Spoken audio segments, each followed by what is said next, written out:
Yo, wassalamualaikum. Kembali lagi di channel Perang Damai. Sejak kapan Ukraina membenci Rusia? Sebagian kita mungkin menjawab sejak putusnya konflik 2014 silam. Namun nyatanya kebencian masyarakat Ukraina terhadap Rusia sudah terjadi sejak ratusan tahun silam. Ya, ini benci yang menahun. Bagaimana bermula? Cekidot. Awalnya bangsa Ukraina dan Rusia adalah satu, berasal dari kerajaan Kiev Rus tahun 897 hingga 1240. Kerajaan Kiev Rus, Kiev, Ukraina, Rusia.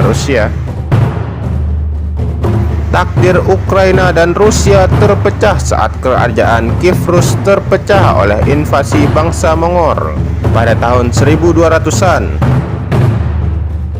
Wilayah utara menjadi Moskovi alias Rusia modern saat ini, dan selatannya menjadi kerajaan Galicia Volhynia. Nah, dari sinilah cerita bermula.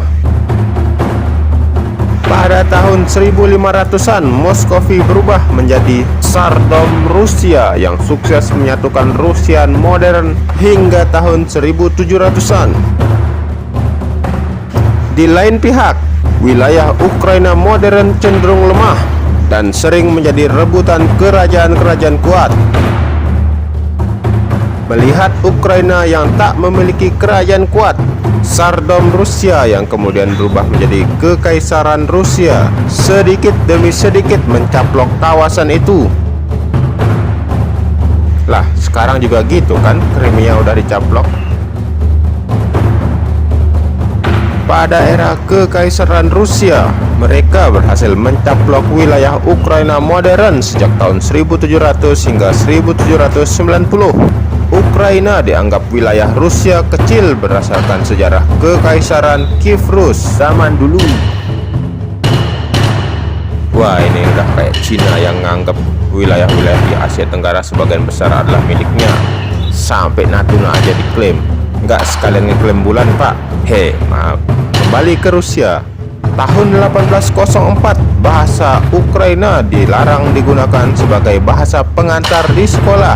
1876 keluar larangan buku-buku asal Ukraina oleh Tsar Alexander II. Itulah mengapa sejak 1700 bangsa Ukraina mulai membenci Rusia. Muncullah berbagai pemberontakan kecil di wilayah itu. Puncaknya pada Perang Dunia ke-1, banyak partisan Ukraina mendukung Jerman atas serangannya ke timur dan mendeklarasikan kemerdekaan Ukraina pada 1918 setelah Kekaisaran Rusia melemah.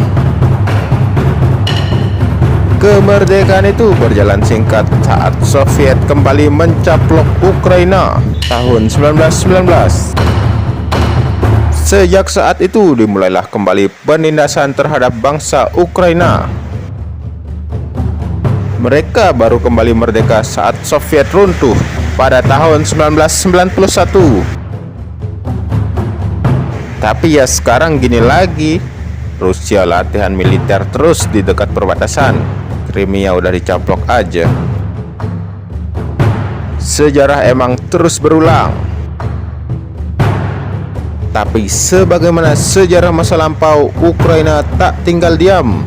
Meski jelas kalah kuat, mereka terus mempersiapkan diri untuk melawan segala kemungkinan. Selain terus menambah persenjataan dari blok barat, Ukraina kini sudah melakukan wajib militer. Ukraina juga membangun aliansi dengan negara-negara sekutu barat. Terbaru, Kanada siap menempatkan pasukan dan pesawat di sana. Pun demikian dengan Inggris yang siap mengirim pasukan hingga ratusan. Sedangkan Amerika dikabarkan siap menghibahkan beberapa lusin helikopter serang bekas pakai dari Afghanistan. Mantep nih, banyak dapat bantuan. Sekian dulu untuk episode bermanfaat kali ini. Wassalam.